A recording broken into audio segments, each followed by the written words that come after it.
휴대폰 안에 전기를 신호를 만약 송수신한다고 합시다. 그러면 신호를 송수신하는 장치가 있을 거 아니에요. 그러면 이거를 갖다가 한 개가 아니라 두 개, 세 개로 늘려놓으면 어떻습니까? 황당하다고 생각하겠죠. 불필요하다고.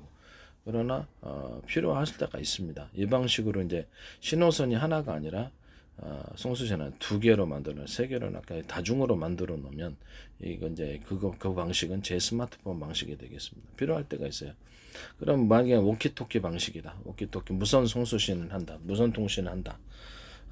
했을 때 이게 또 신호를 서로 송수신하기 위해서 중앙 공급 장치가 있다. 신호를 처리하는. 그 이제 이렇게 유선으로 처리하거나 무선으로 처리한다. 그럼 제가 숫자를 많이 배치해 갖고 그 혼자서 허덕일 필요 없이 새끼 대리점 체제를 만들거나 왕도매 체제를 만들어서 대중소다 그럽시다. 예, 통제하는 이런 식으로 이렇게 만든다. 이론적으로 뭐 그렇죠. 몇 단계든 더 만들 수 있어요. 회사 마음이니까 그걸 뭐 어떻게 할 수는 없네요. 수많은 미니라도 이것을 숫자를 많이 하거나 또는 그것을 병렬 구조로 두 개나 세 개로 팀을 묶어 가지고 어떤 일을 처리하거나 이런 식으로 제품 구조를 만드셨을 때 제 기술 구조에 해당합니다. 드론이다 그러면 드론을 갖다 조종하는데 50대다 50대 100대인데 한꺼번에 조종하려니까 너무 힘들다. 그럼 그 안에 미니 무선 송수신 장치가 수없이 있어서 신호를 분할해서 처리해 준다 그랬죠.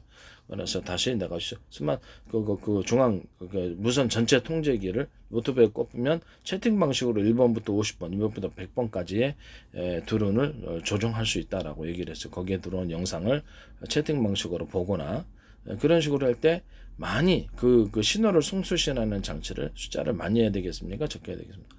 많이 해준다는 거죠. 이런 구조로 스마트폰을 만들거나 각 무선 통신 기기를 만들거나 했을 땐 제 방식입니다.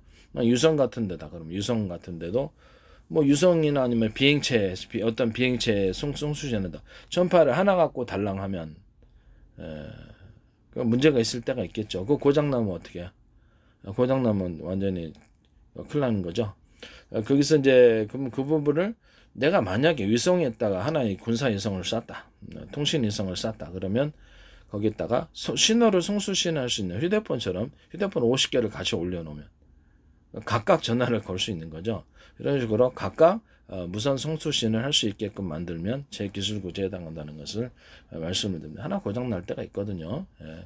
그럼 각각 다른 전파를 사용할 수 있을까요? 그렇죠. 각각 다른 전파를 서로 파형이 틀린 전파의 묶음이니까 각각 다른 전파를 사용할 수 있습니다. 이해가 가시죠?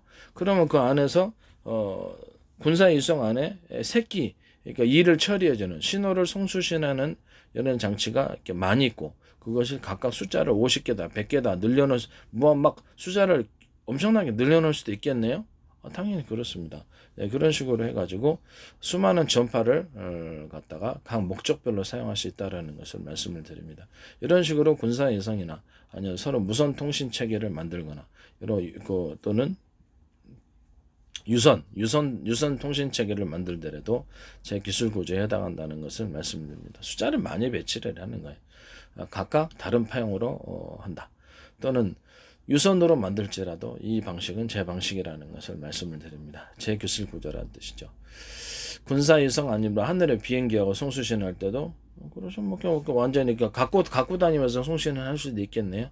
그래서 비행기 구조 안에 없더라도 그것을 갖고 휴대폰 하나 갖고 다니는 것처럼 송수신 할 수 있다라는 것을 말씀을 드립니다. 또는 거기서 이렇게 각 비행기 편대다. 그러면 거기서 전화기 워키토키처럼 주변에서 이렇게 신호 거리 안에서는 이거를 통신할 수 있다. 이런 식도 있을 수 있다라는 것을 비상 장치가 있어야죠. 이쪽 신호 안 되면 어떻게? 고장 나면 먹통이면 끝나는 건가요? 네. 그래서 이런 비상 장치가 있을 수 있다. 또는 기존의 어떤 통신 체계하고는 틀린 비상 장치를 군사 유성이나 이런 비행기 송수신할 때 통신 그것을 마련해내라고 제가 말씀을 드리고 있습니다. 비상시를 항상 유비무원 대비해놔야죠.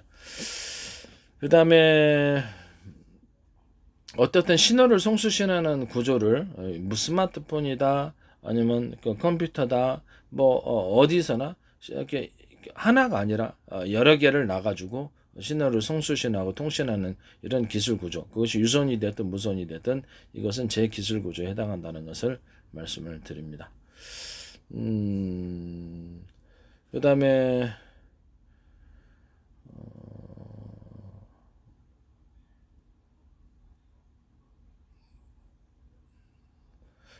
또는 그 군사해상이다 그럼 그 안에 각 주파수 발생기를 하나가 아니라 그러면 20개 놓으면 어때요라고. 주파수 발생기는 제가 스마트폰 안에도 들어간다 그랬죠. 제 방식의 스마트폰은 주파수를 20개 이렇게 송수신하는 통로가 주파수 발생기 그 받아들이는 게 송수신할 때 20개도 넘을 수 있다라는 거죠. 이해가 가시죠? 정부에서 허가가 날지는 모르겠는데 20개도 넘게 주파수를 발생시킬 수도 있으며 또는 20개도 넘게 정해진 주파수여야 되겠죠. 20개도 넘게 주파수를 받아들일 수도 있으니까. 그래서 신호를 얘기를 하자면 도로로 얘기하자면 20개의 도로가 있는 거예요. 신호를 송수신할 수 있는 이런 식으로 이제 그 스마트폰을 만드시면 제 기술 구조에 해당한다는 것을 말씀을 드립니다. 정부에서가 안 하면 못 만들죠. 군에서는 상관없죠. 군에서는 상관없습니다. 주파수 대역대를 만들 수 있는 그런 대역대가 널널한 그 무선 통신기기, 오키토키 방식. 군에서는 뭐 정보가 필요 없을 것으로 좀 보입니다. 또는 주파수 발생기를 통해서 50개의 전파를 갖다가 만들 수도 있죠. 그래갖고 수시로 전파 널널한 대역을 널널한 걸 가지고 방해받지 않는 걸로 통신할 수 있는 거죠. 이해가 가시죠? 이 방식으로 이제 만드시면 제 기술 구조에 해당한다는 걸 말씀을 드립니다. 다양한 목적 속에서 사용할 수 있겠죠. 네. 주파수 발생기를 하나가 아니라 둘도 둘 수 있고요. 이렇게 주파수 발생기나 신호를 송수신하는 구조의 이런 신호기를 숫자를 2개, 3개, 4개로 그 스마트폰 안에 숫자를 많이 하시면 그 제 기술 구조에 해당합니다. 주파수 발생기도 마찬가지입니다. 그 다음에 주파수 발생기를 둬가지고 전파를 여러 개 서로 유선 회선으로 얘기를 하자면 그렇죠. 도로가 유선 신호가 송수신할 수 있는 유선 도로가 많은 거고 무선으로 얘기하자면 무선 도로가 많은 거죠. 그렇죠? 그렇게 해서 빨리빨리 신호를 처리할 수 있다. 이 방식은 제 기술 구조에 해당하게 되겠습니다. 무선 포트가 들어가 있는 거나 마찬가지예요. 일종의 무선 포트가 들어가 있는 거나 마찬가지다. 이 방식은 제 기술 구조에 해당합니다. 휴대폰 안에 무선 포트가 들어가 있어 전기 송수신도 이런 식으로 하면 좋겠죠. 전기 송수신도 하나 그렇게 좀 숫자를 많이 하면 좋다 그랬잖아요. 전기 송수신도 숫자를 많이 해가지고 하나가 딱 고장 나면 어떻게 돼? 곤란하죠. 그래서 전기 송수신 할 때도 적어도 예비용으로도 하든지 여러 군데에서 전기를 받아갖고 전원 공급 장치에서 그 안에서 내부적으로 전기를 처리를 해주면 내부적으로 전기를 갖다 저장할 때 처리를 갖다 널널히 하도록 하고 전기 충전은 빠르게 하고 이렇게 할 수 있습니까? 자, 아까 슈퍼 카패시터 얘기를 했었죠. 슈퍼 카패시터가 일단 전력을 전기 충전소에서 받아들이고 그 안에서 전력을 배분한다. 수소 충전기에서도 수소 충전소에서도 일단 수소를 충전했다가 시간 빠르게 했다가 내부안에서 가스를 분비하는 장치가 있으면 내부적으로 처리해 주면 된다. 이렇게 했죠. 이런 방식으로 이제 전기를 휴대폰 안에서도 충전하는 이런 방식도 제 방식에 해당한다는 것을 말씀을 드립니다.